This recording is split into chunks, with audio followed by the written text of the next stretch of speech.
کہ جو عورت میرے یہاں انڈے پر آ کر کے بیٹھے گی اس کو $100 انعام ملیں گے، اور اگر انڈے سے بچہ نکل گیا تو 1000 انعام کے ڈالر ملیں گے۔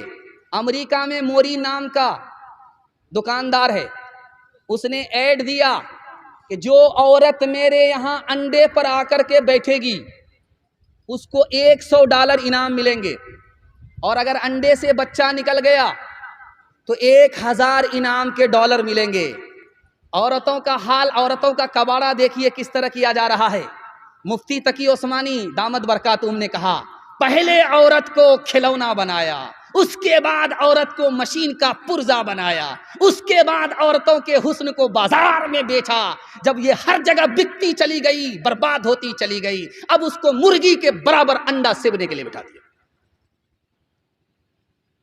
سر سید احمد خان صاحب نے 1875 عیسوی میں کہا تھا، اور آج کے زمانے کو اپنی آنکھوں سے انہوں نے 1875 میں دیکھ لیا تھا۔ انہوں نے کہا کہ لوگوں، اپنی بیٹی کو اس اسکول میں مت پڑھاؤ جس میں لڑکے بھی پڑھائی کرتے ہیں، تمہاری لڑکی آوارہ ہو جائے گی، بھاگ جائے گی، اس کا ایمان الگ جائے گا، آبرو الگ جائے گا۔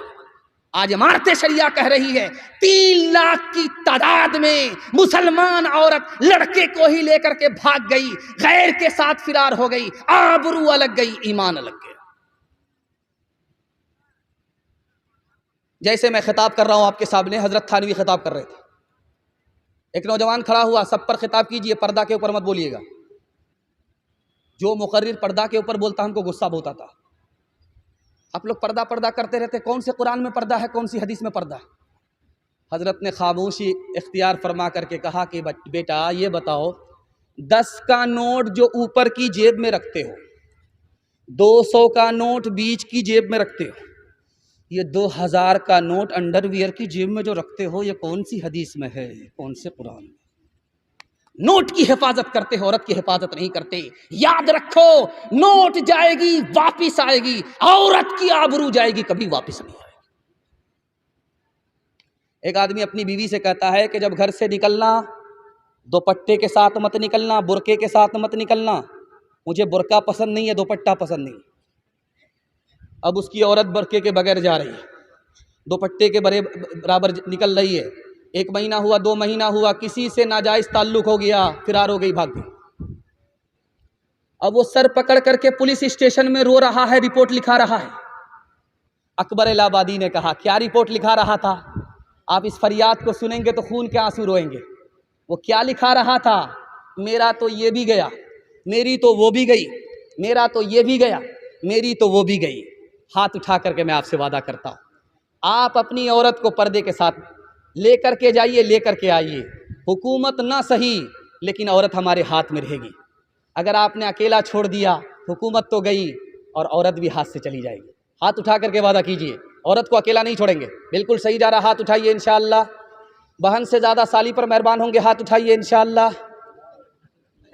جسم پر لباس کی کمی عجیب لگتی ہے، مجھے امیر باپ کی بیٹی غریب لگتی ہے، جس سے آنچل بھی نہیں سر کا سنبھالا جاتا، اس سے کیا خاک تیرے گھر کی حفاظت ہوگی۔ کیا گزری ایک پردہ کے مخالف، رو رو کے پولیس سے کہتے تھے، کیا گزری ایک پردہ کے مخالف، رو رو کے پولیس سے کہتے تھے، کیا گزری ایک پردہ کے مخالف، رو رو کے پولیس سے کہتے تھے، عورت بھی گئی زیور بھی گیا، دولت بھی گئی عزت بھی گئی، عورت بھی گئی زیور بھی گیا، دولت بھی گئی عزت بھی گئی، چپل ہے اونچے ہیل کی اور اونٹنی سی چال، ہونٹوں پہ لپسٹک لگا کہ کر رہی ہے لال، چپل ہے اونچے ہیل کی اور اونٹنی سی چال، ہونٹوں پہ لپسٹک لگا کہ کر رہی ہے لال، شوہر کے سامنے کوئی زینت نہیں رہی، بی فاطمہ سی اب کوئی عورت نہیں رہی۔ دھیان سے سنیے گا، دلی کی جامع مسجد ہے اور کریم ہوٹل آپ نے دیکھا ہے، کریم ہوٹل آپ نے دیکھا ہے، اسی گیٹ پر ایک بھکاری بیٹھا ہوا ہے۔ انگریز آ رہا تھا جامع مسجد کو دیکھنے کے لیے، اس کا بٹوا گر گیا، اس نے اس کو پکڑا اور اس انگریز کو ڈھونڈنا شروع کیا، 4 مہینے گزر گئے، وہ نظر نہیں آیا۔ جب اس کے بعد وہ نظر آیا تو اس انگریز سے کہا کہ آپ کا بٹوا گر گیا تھا، میں آپ کو دے رہا ہوں۔ اس انگریز نے کہا تم بہت بڑے بے وقوف ہو، یہ بٹوا اگر رکھ لیتے تو تم کو زندگی بھر بھیک مانگنے کی نوبت نہیں پڑتی، اس بٹوے میں اتنا پیسہ تھا کہ 17 نسل تر جاتی۔